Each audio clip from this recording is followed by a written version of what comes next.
பேட்டி கொடுக்கிறார் செந்தில் பாலாஜி. அது என்ன ஹாஸ்பிட்டல்ல போனவங்க எல்லாத்தையும் கூப்பிடுவாங்க, என்ன மட்டும் ஏன் கூப்பிடுறாங்கன்னு தெரியல. நீ தான் ஃபர்ஸ்ட் அக்யூஸ்ட். அவ்வளவுதான். செகண்ட் அக்யூஸ்ட் யாரு? அவருக்கு என்ன பயம் வந்துருச்சு? ஏன் மித்தவங்க எல்லாம் கூப்பிடல, மகேஷ் ஏன் கூப்பிடல, என்ன மட்டும் கூப்பிடுங்க. அடுத்தது முதலமைச்சர் வந்தாரு 2 மணிக்கு, அவரையும் கூப்பிடுங்க. அடுத்தது அவருடைய பயம் அப்படி, என்ன மட்டும் கூப்பிடாதீங்க, எல்லாத்தையும் கூப்பிடுங்க. காலையில புள்ள வந்துச்சு உதயநிதி அவர்கள், அவரையும் கூப்பிடுங்க. அப்ப செந்தில் பாலாஜி ரெடி ஆயிட்டாரு எல்லாத்தையும் மாட்டி விடுறதுக்கு. ஆட்சி மாற்ற முடியும் பொழுது தமிழக காவல்துறை எங்க அண்ணன் கண்ட்ரோல் வரும் பொழுது நீங்க எல்லாம் கரூர் மட்டும் ஜெயிலுக்கு போவீங்க. இது நடக்குதா இல்லையான்னு மட்டும் பாரு.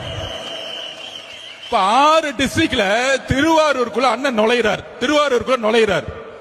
மக்களை நம்புங்க, எந்த எதிர்கட்சி தலைவரும் திருவாரூருக்குள்ள போவே முடியாது. ஏன்னா கலைஞருடைய மண் அது. 55% ஓட்டு போடுவாங்க. யார் எம்எல்ஏ நின்னாலும் கண்ணை மூடி போடுவாங்க. ஆனால் ஒட்டுமொத்த திருவாரூர், நான் பஸ்ஸுக்குள்ள இருக்கிறேன், நானே பயந்துட்டேன்.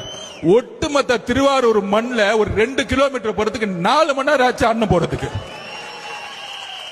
இதுக்கு தான் பயம், இதுக்கு தான் கரூர்.